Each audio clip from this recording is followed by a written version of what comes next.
Bonjour, donc on va corriger les exercices du site, on va corriger l'exercice 1, l'exercice 2, l'exercice 3, et dans l'exercice 1, on va corriger que le 3 et le 4, puisque les autres ont déjà été corrigés partiellement. Donc pour l'exercice 3, ce qu'il faut faire, c'est le développement de ln de 1 plus x fois 1 sur 1 plus x, hein, d'accord, vous écrivez pas ça comme un quotient, mais comme un produit de ln de 1 plus x, et de 1 sur 1 plus x. Et pour avoir le développement limité à l'ordre 5, ce que vous allez faire, c'est utiliser le développement limité à l'ordre 5 de ln, donc ça fait x moins x2 sur 2, plus x3 sur 3, moins x4 sur 4, plus x5 sur 5, plus petit o de x5, fois le développement limité à l'ordre 5 de 1 sur 1 plus x. Et ça fait 1 moins x plus x2 sur 2, moins x3 sur 3, plus x4 sur 4, moins x5 sur 5, plus un petit o de x5. Voilà, c'est illisible. Et donc ce que vous allez faire ensuite, c'est développer. Et développer la part de x, la part de x carré, la part de x cube, la part de x4, la part de x5, combien il y en a à chaque fois. Et puis tout ce qui dépasse x5, donc x6, x7, tout ça, vous ne les comptabilisez pas, puisque ça va rentrer dans le petit o de x5. Hein. C'est des termes x5, x6, x7, etc. Ce sont des termes négligeables par rapport à x5. Donc vous faites votre produit, donc je ne vais pas tout détailler, mais vous faites ça fois ça, et ça va vous donner la part en x. La part en x, c'est juste x fois 1, donc ça fait x. La part en x2, alors comment on obtient du x2 on obtient du x2 en faisant x fois moins x, donc ça fait, alors des x2 il y en a combien? X fois moins x, x fois moins x, donc ça fait moins un x carré, et le x carré on en obtient aussi en faisant moins x2 fois 1, donc ça fait moins 1 demi de x2. Voilà, et là vous obtenez tous les termes en x2. Vous continuez ainsi, les termes en x3, alors il faut faire attention, les termes en x3, comment on obtient des termes en x3 on obtient des termes en x3 en faisant ça fois ça, donc hop. Et puis le x2, le moins x2 sur 2 fois x, ça fait du x3. Et puis le x fois x2 sur 2 qui est ici. Voilà. Donc il faut le faire.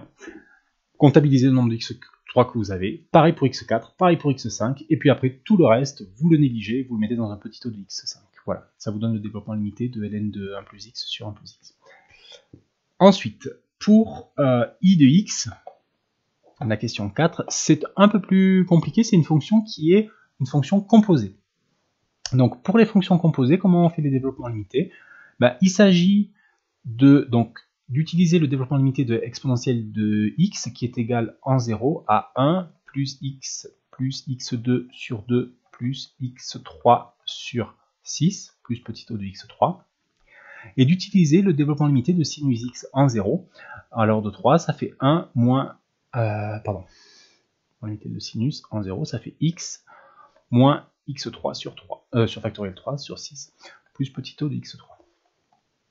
Et donc, pour avoir le développement limité en 0 à l'ordre 3 de exponentielle de sinus x, donc quand x tend vers 0, ça c'est quelque chose qu'il faut vérifier, quand x tend vers 0, sinus x tend vers 0. Donc on peut bien, donc exponentielle de sinus x, c'est bien exponentielle de quelque chose qui tend vers 0. Donc on peut bien utiliser le développement limité en 0 de exponentielle.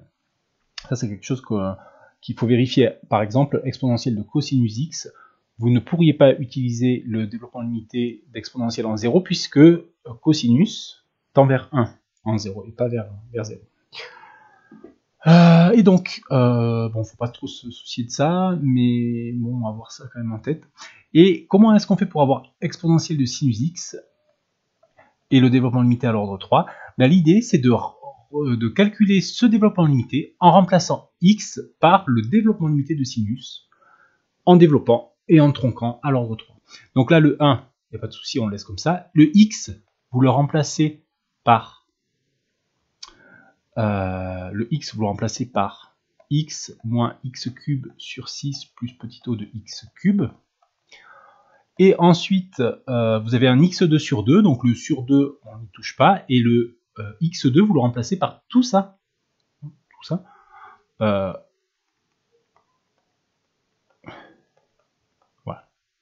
Okay. Et vous continuez comme ça à l'ordre 3. Et donc ensuite, vous développez. Donc vous développez votre carré ici, hein, en utilisant les règles, la formule du binôme de Newton, les identités remarquables, ou en développant, donc ça prend quand même un certain temps. Et en utilisant les règles de calcul, par exemple, x fois petit o de x3, ça fait un petit o de x4. Et vous faites vos calculs comme ça, et vous arrivez au développement limité de i de x. Voilà, pour les limites, donc c'est l'exercice 2. Pour calculer la limite de ln de 1 plus x moins x sur x carré, ce qu'il faut faire, c'est utiliser le développement limité de ln de 1 plus x à l'ordre 2. Alors pourquoi on s'arrête à l'ordre 2? Parce qu'on divise par x carré.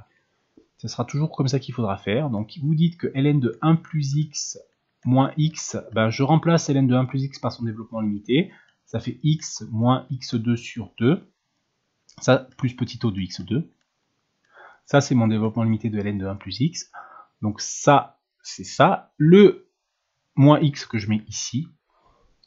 Et donc, si je divise tout ça par x2,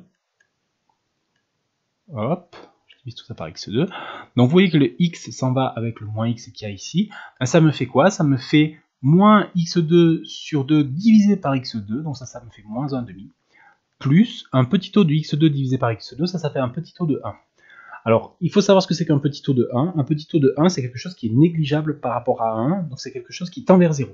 Et donc ça, par définition, un petit o de 1, ça tend vers 0 quand x tend vers 0. D'accord? Donc c'est une quantité, il n'y a pas de x qui apparaît ici, mais c'est quand même une fonction, ça c'est un terme négligeable par rapport à 1 qui dépend de x.